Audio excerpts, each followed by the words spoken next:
Dore uko wakweditinga ifoto yawe ikamera nkaho uvuye muri shuti kandi ubikoresheje telefone yawe. Dore uko bikorwa. Mbere yuko dukomeza, utari wakora subscribe, like and share and comment abikore. Dukomeza kweditinga, reba uko bikorwa. Fata telefone yawe nk'ibisanzwe, jya muri Play Store nk'ibisanzwe. Ufungure connection, jya muri Play Store.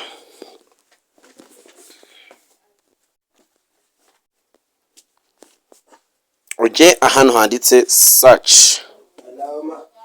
Aha cyangwa se usearching ibintu, wandikemo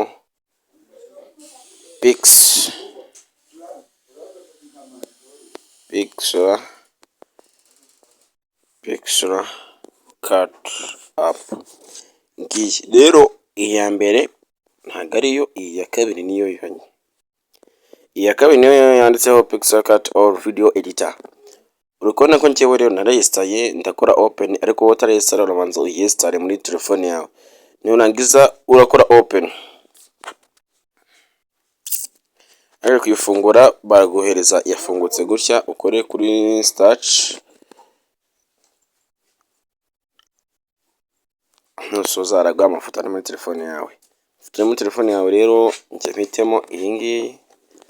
Uri kuyibona hano handitse ngo remove background. Ukore kuri remove background.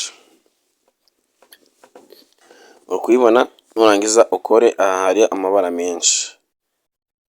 Nukora ahantu hari amabara menshi urahita uza ukore kuri kano kantu urukona akakumba, uzamure ibara rihinduke, uzamure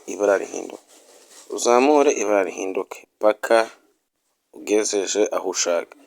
Nurangiza kugera aho ushaka urahita ufata ukore aha hejuru hari download, hejuru ukoreho.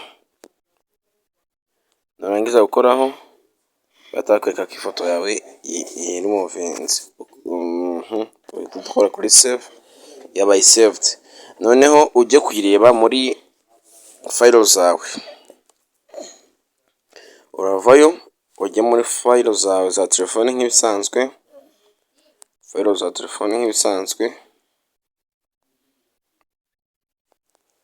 Ngiyi ya foto yagezemo.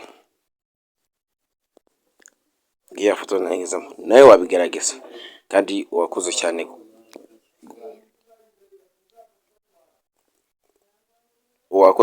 Gukurikirana kuri Sharif TV.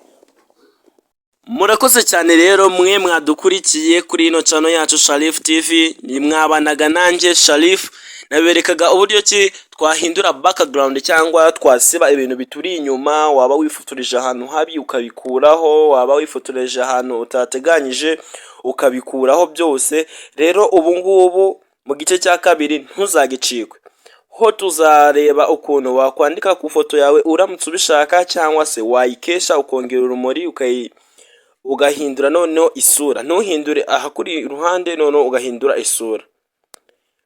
Byose ni kuri Sharif TV.